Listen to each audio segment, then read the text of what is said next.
अच्छे बच्चे कैसे बैठेंगे?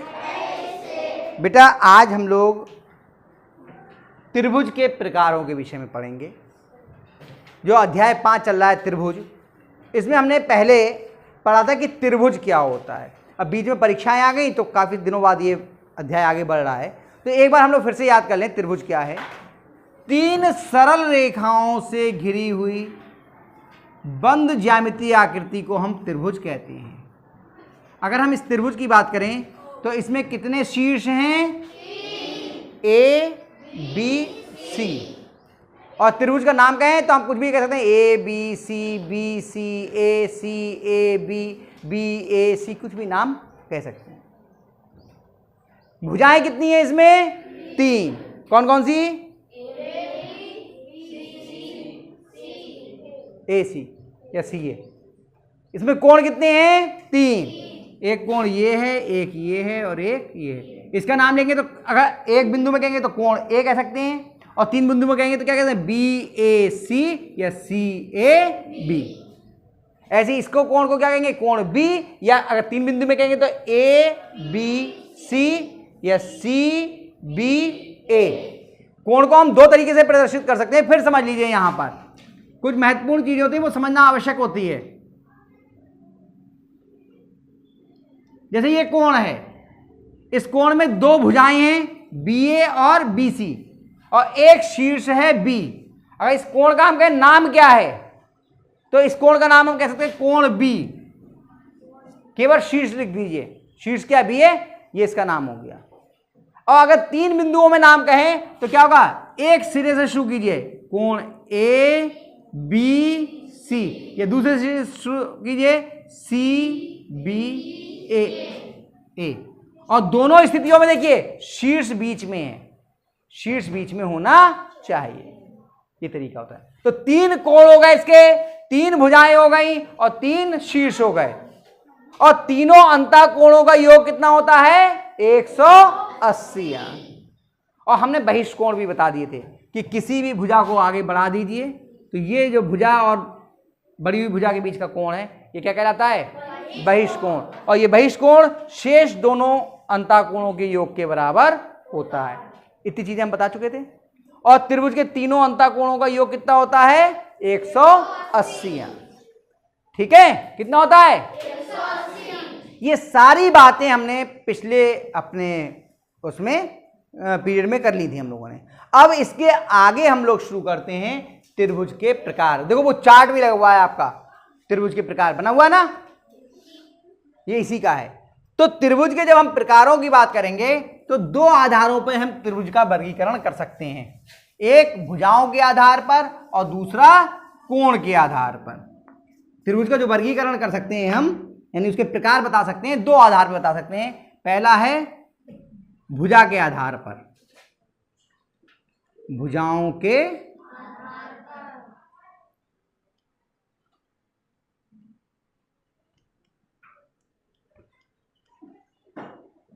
यहीं पे बना देता हूं। भुजाओं के आधार पर त्रिभुज कितने प्रकार के होते हैं? त्रिभुज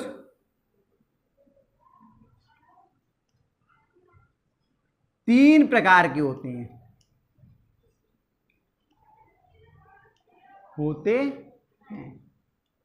पहला समबाहु त्रिभुज।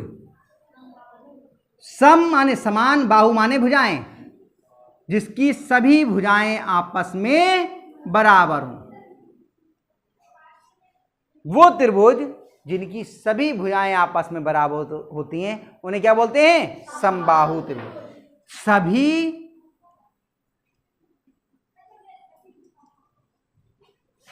भुजाएं बराबर। और दूसरी बात, जब सभी भुजाएं बराबर हो गई तो सभी कोण भी आपस में बराबर होंगे, यानी कि सभी कोण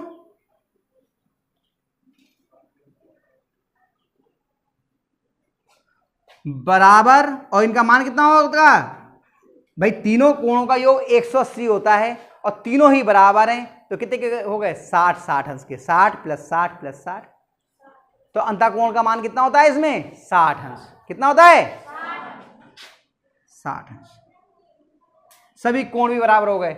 यानी कि कैसा बनेगा अगर हम इसको बनाने की बात करें तो इस तरह का ये कोण त्रिभुज आपका होगा।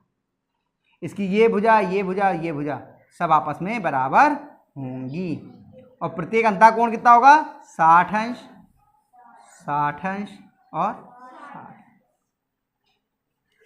ठीक है। अब दूसरा, जिसकी सभी भुजाएं बराबर हो गई, 3 की 3। अब होता है दूसरा सम द्विबाहु,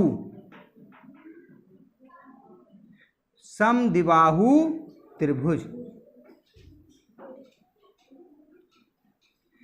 ऐसा त्रिभुज, द्वि मतलब दो, जिसकी दो भुजाएं बराबर हो, जिनकी कोई दो भुजाएं बराबर हो, तीसरी भुजा अलग हो, तीसरी भुजा अलग हो, कोई दो भुजाएं आपस में बराबर हो। तो पहली बात क्या हुई? दो भुजाएं बराबर।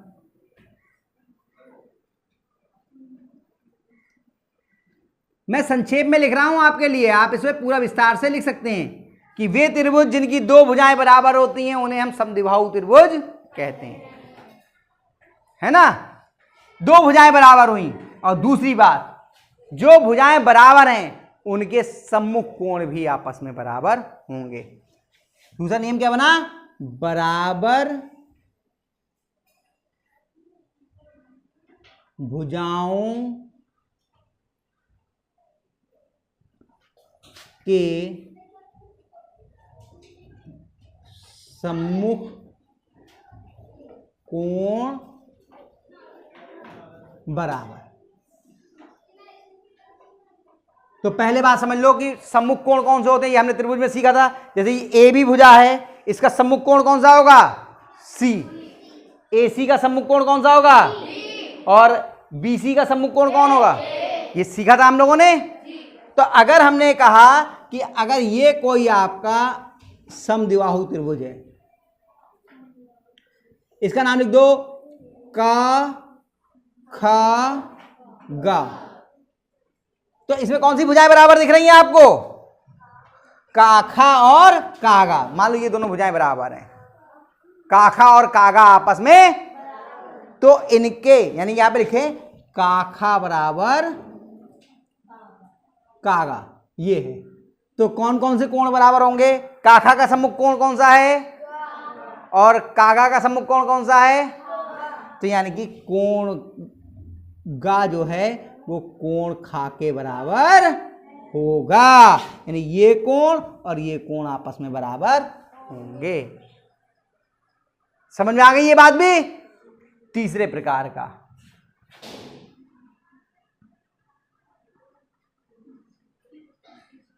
विषम बाहु त्रिभुज। सामान्य त्रिभुज हो गया जिसकी कोई भुजा आपस में बराबर ना हो, जिसकी कोई भुजा आपस में सबका मान अलग अलग हो, तो वो कौन सा हो गया? विषम बाहु। समझ में आ गई बात? जिसकी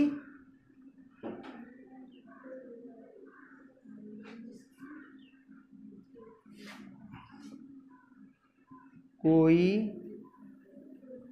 भुजा बराबर नहीं होती। ठीक है। अब बताओ कोण के आधार पर भी यही बता दूं या पहले ये उतारोगे फिर बताऊं?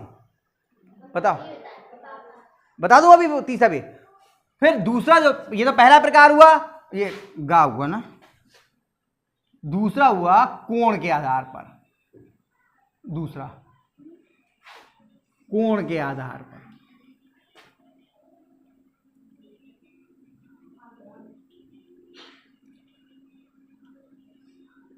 पहला होता है न्यून कोण त्रिभुज। कौन सा?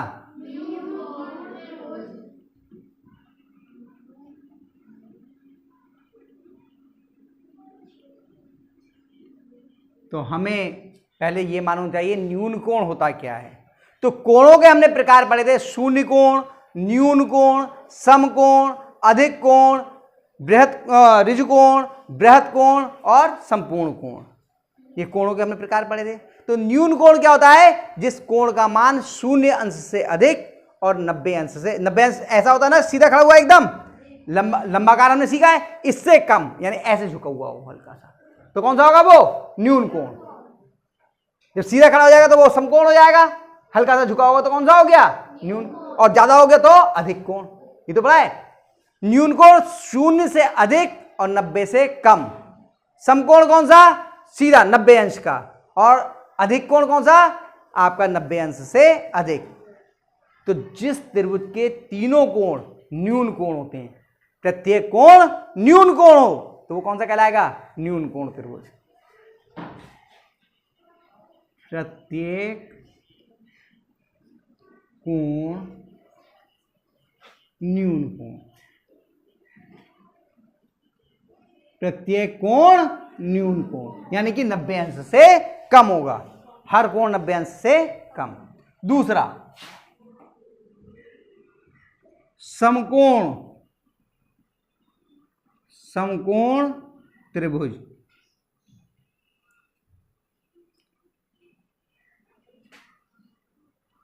कोई एक कोण 90 अंश का, कोई एक कोण 90 अंश का होगा। एक से ज्यादा क्या 90 अंश के नहीं हो सकते? अच्छा, मान लो दो 90 अंश के हैं, तो 90 में 90 जोड़े कितने हो गए? 90 में 90 जोड़े कितने हुए? और तीनों ही कोणों का योग 180 होता है, तो तीसरा कितना रह जाएगा? 0। भाई 3 का योग 180 होना चाहिए, यहां 2 ही में हो गया 180, तो क्या संभव है? तो यानी कि बाकी दोनों अनिवार्य रूप से 90 अंश से छोटे होने चाहिए, उनका योग 90 होगा। एक 70 है तो दूसरा कितना होगा? 20। एक 40 है तो दूसरा कितना होगा? 50। एक 20 है तो दूसरा कितना होगा? 70। एक 10 है तो दूसरा कितना होगा? 80। उन दोनों का योग 180 होगा, यानी कि बाकी दोनों कैसे होंगे? न्यून कोण होंगे। एक 90 अंश का होगा, बाकी दोनों, यानी एक समकोण होगा।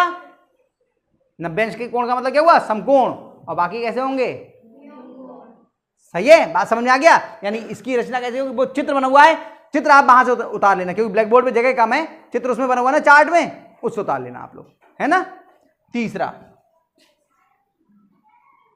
अधिक कोण त्रिभुज।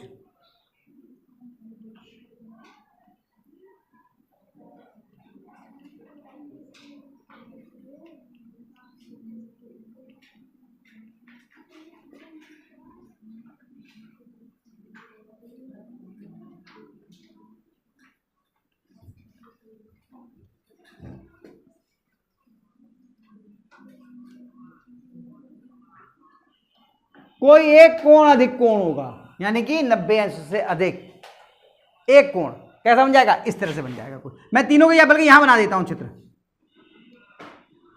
ये हो गया आपका न्यून कोण त्रिभुज, पहला का वाला, ठीक, सब छोटे हो गए।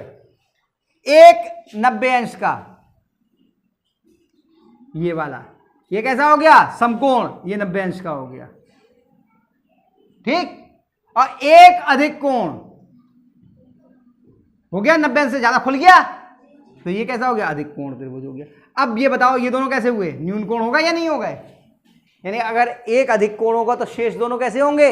न्यून कोण, अनिवार्य रूप से, क्योंकि उनका योग 90 से कम होगा। जब ये 90 से ज्यादा हो गया तो बाकी दोनों का योग 90 से कम होगा, तभी तो 180 पूरे होंगे, है ना। मान लो इसका मान 100 है, तो इन दोनों का योग कितना होगा? 80, तभी तो 100 पूरे हो पाएंगे, 180। भाई इन तीनों का योग कितना होना चाहिए? 180। ये खा वाला हुआ, ये का वाला, इन तीनों का योग 180 होना चाहिए। तो मान लो अगर ये 100 है तो ये दोनों कितने के होंगे? 80 के होंगे। अगर ये 50 है तो ये कितना रह जाएगा? 30। ये 50, ये 30 है तो ये कितना हो जाएगा? 50। ये 20 है तो ये कितना हो जाएगा? 60। 100, यानी कि कैसे होंगे? न्यून कोण। इसका मतलब न्यून कोण त्रिभुज का सभी कोण न्यून कोण होंगे, सभी 90 से कम होंगे। समकोण में एक कोण 90 का होगा और बाकी दोनों 90 से कम, यानी कि न्यून कोण होंगे। अधिक कोण त्रिभुज में एक कोण अधिक कोण होगा और बाकी दोनों न्यून कोण होंगे। कैसे होंगे?